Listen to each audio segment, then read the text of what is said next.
Shalom, shalom encore, bien-aimés frères et sœurs.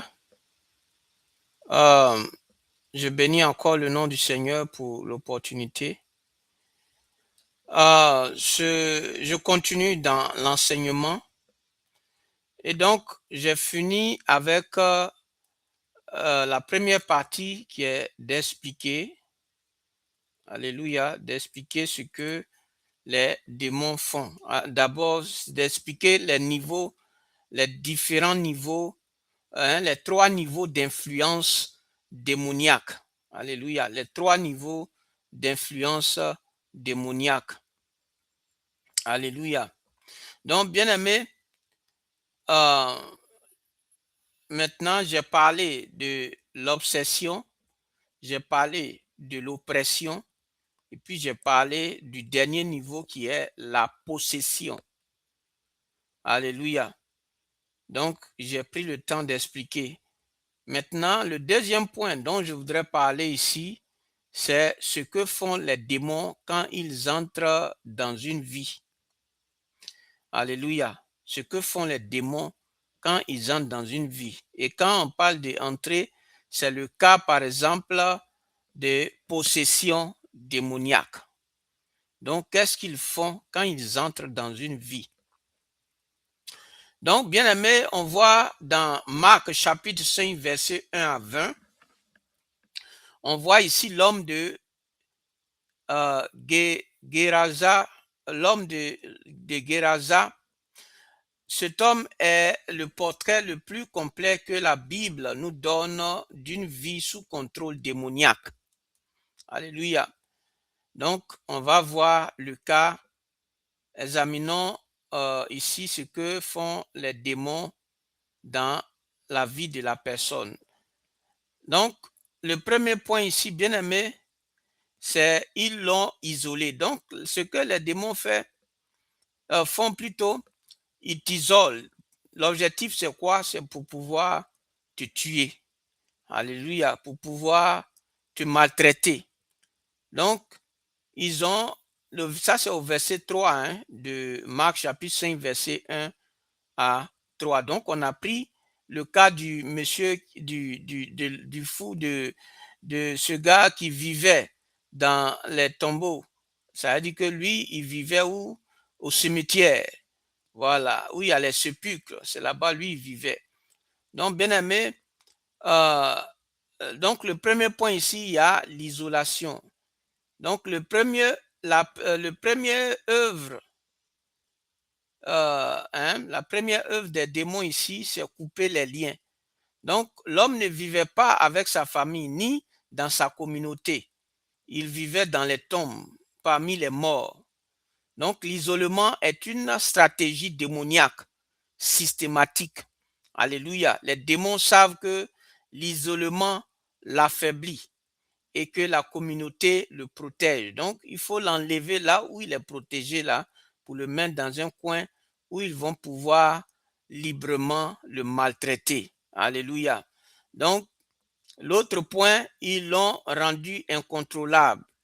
Donc, on est en train de parler du cas de ce dernier, de ce dernier-là. Donc, ils l'ont rendu incontrôlable. On peut voir du verset 3 à 4. Donc, personne ne pouvait plus l'enchaîner. Il avait rompu les chaînes. Donc, les démons avaient donné à cet homme une force anormale. Une force anormale, mais contre sa propre vie. Alléluia. Donc, une puissance qui détruisait, mais pas qui construisait. Donc, c'est cette force-là qu'ils ont donnée à cet homme-là. Une force physique exceptionnelle peut être le signe d'une présence démoniaque lors du ministère de la délivrance. Donc, bien aimé, si tu vois quelqu'un qui a une force vraiment, comme on le dit, exceptionnelle, physique exceptionnelle, hors du commun, ça veut dire que c'est donné, cette force-là est donnée par des démons. Alléluia.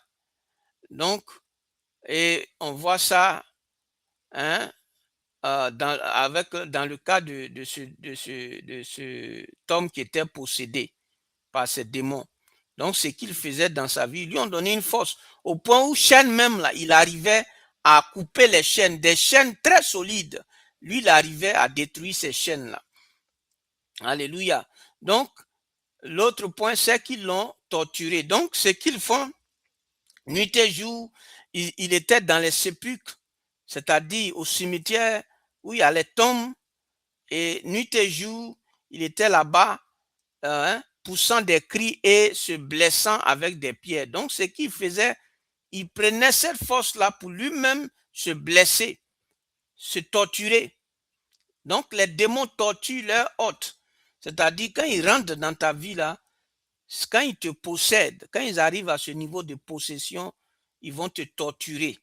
Ils vont toi-même t'amener à te causer, à te créer, c'est-à-dire physiquement, à te faire du mal. Donc, ils ne sont pas là pour t'aider, ils sont là pour te détruire. Donc, cet homme criait nuit et jour et il se blessait lui-même. Donc, l'autodestruction physique et morale est une marque démoniaque. Donc, le démon veut l'écrasement total de l'être humain. C'est ce que les démons... Donc, comme le Seigneur lui-même l'a dit, qu'ils sont venus pour voler, dérober, détruire. Donc, l'autre point, ce qu'ils font encore, ils ont envahi toute sa personnalité, c'est-à-dire, ils ont pris carrément, ils ont mis même, comme on le dit, sa personnalité, il n'a plus de personnalité, c'est les démons maintenant qui sont sa personnalité. Donc, c'est pourquoi, quand on lui a demandé quel est ton nom, il a dit, mon nom est Légion, car nous sommes beaucoup. Donc, les démons avaient pris le contrôle de son identité. Il ne disait plus, je suis tel, un tel, un tel. Il disait, je suis Légion. Donc, sa personnalité propre a été enfouie sous l'identité collective des démons. Alléluia. Donc, c'est le but ultime, effacer qui tu es pour t'identifier à eux. Alléluia. C'est ce que ces démons-là font. Donc, ils l'ont éloigné de Dieu. Alléluia. C'est un autre point, ils l'ont éloigné de Dieu. Donc, où il peut être en contact avec Dieu pour qu'il soit délivré là, ils l'ont éloigné de Dieu. C'est pourquoi, parce que s'il n'est pas au cimetière, qui vit au cimetière? Alléluia. Personne ne peut vivre au cimetière, parce que c'est seulement là-bas où on enterre les morts. Mais lui, c'est là-bas, il est parti. Donc, ils l'ont isolé, ils l'ont mené à lui-même à se torturer, à se blesser en prenant cette force qu'ils lui ont donnée. Et non seulement ça, ils ont fait de sorte à ce que personne ne soit dans l'environnement où il pourra recevoir sa délivrance. Mais comme Dieu est toujours Dieu, il est le Dieu de toute miséricorde, il a pu le délivrer. En tout cas, le Seigneur a tout fait. Et le gars, il a rencontré le Seigneur pour qu'il soit délivré. Donc, ils l'ont éloigné de Dieu. Alléluia.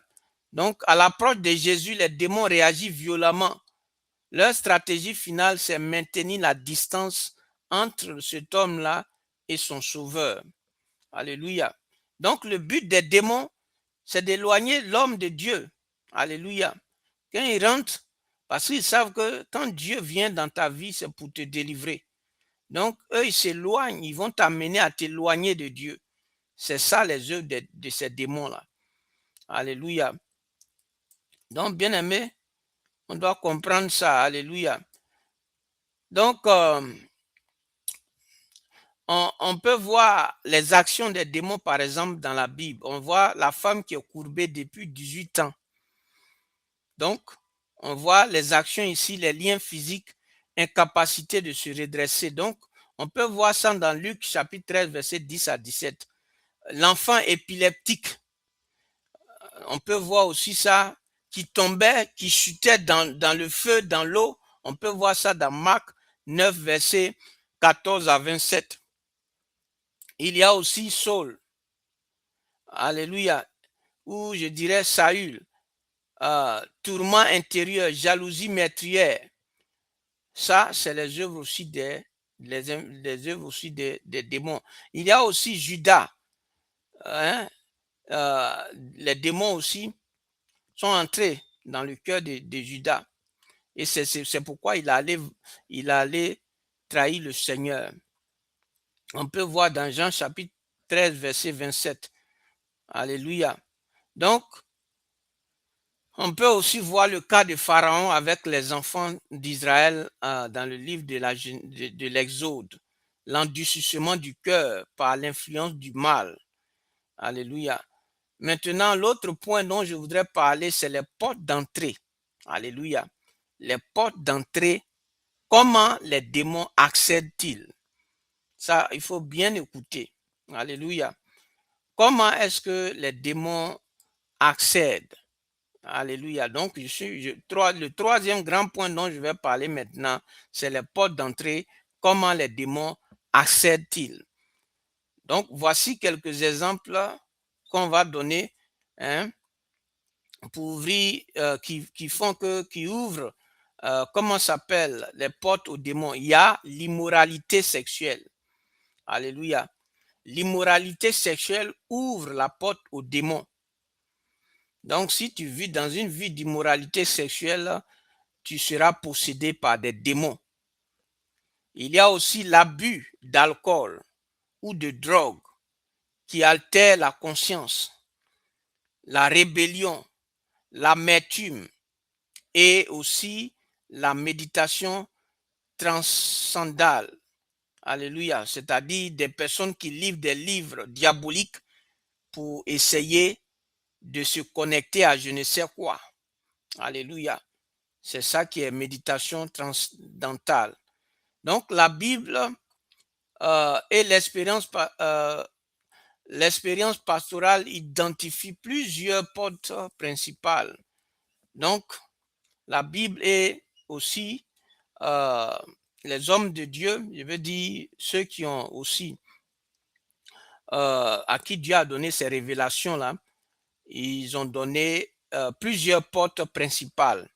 Il y a la première porte aussi, il y a l'occultisme et les pratiques spirites, c'est-à-dire la divination, les marabouts, la sorcellerie, l'horoscope, les arts martiaux ésotériques, les amulettes et toute consultation de puissance hors de Dieu est une porte, est une grande porte qui est ouverte. Alléluia. Donc, il faut retenir l'occultisme et les pratiques spirituelles, c'est-à-dire la divination, le maraboutage, la sorcellerie, l'horoscope, les arts martiaux ésotériques, les amulettes et toute consultation des puissances hors de Dieu est une porte, une grande porte pour des possessions démoniaques. On peut lire dans Deutéronome chapitre 18, verset 10 à 11. Deuxième porte, l'immoralité sexuelle, comme je l'ai dit, l'immoralité sexuelle persistante.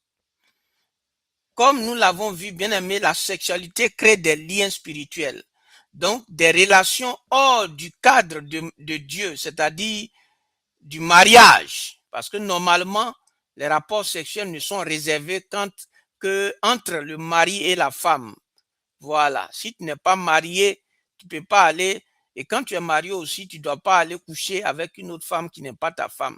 Ça ouvre aussi l'adultère. Ça ouvre aussi la porte à des possessions démoniaques. Voilà. L'impudicité, l'immoralité sexuelle ouvre des portes aux possessions démoniaques. Alléluia. Donc, alléluia. Donc, ça, c'est un point. Alléluia. Maintenant, il y a aussi le refus de pardonner, c'est-à-dire l'amertume. L'amertume peut ouvrir, alléluia, la porte à une possession démoniaque. C'est pourquoi, si tu refuses de pardonner, que tu as l'amertume en toi, ça va être une porte d'entrée. Alléluia. Donc, il faut pardonner. Il ne faut pas refuser, il ne faut pas garder l'amertume. On peut lire dans 2 Corinthiens chapitre 2, verset 10 à 11. Alléluia. Donc, c'est important. L'amertume, le refus de pardonner, ouvre des portes à l'entrée des démons. Alléluia. Donc, il y a aussi les fausses doctrines et les faux esprits. Alléluia. Les fausses doctrines. Donc, ici, on peut parler, quand on parle de fausses doctrines, c'est-à-dire, on voit les gens comme les, comment ça s'appelle, témoins de Jéhovah, tous ces trucs-là, c'est ça on appelle les fausses doctrines, les choses qui ne sont pas basées sur la Bible, mais qui font comme s'ils sont basés que c'est sur la Bible. Ils utilisent la Bible, mais en réalité, ils n'utilisent pas la Bible. Alléluia. Donc, il y a les fausses doctrines et les faux esprits. Alléluia. Donc, c'est important de savoir ça. Il y a aussi le péché persistant non confessé. Alléluia. Le péché persistant non confessé. Donc, un péché excusez-moi, un péché délibérément entretenu, cultivé, caché, crée une brèche progressive. Donc, ce n'est pas le péché ponctuel, mais l'habitude persistante et le dissucement du cœur qui élargissent l'accès à l'ennemi. Alléluia. Alléluia. Donc, bien aimé, il faut comprendre ça. Il faut comprendre ça. Donc, je vais m'arrêter là. Je vais passer à un autre point dans le prochain, dans la prochaine vidéo. Donc, que Dieu nous bénisse.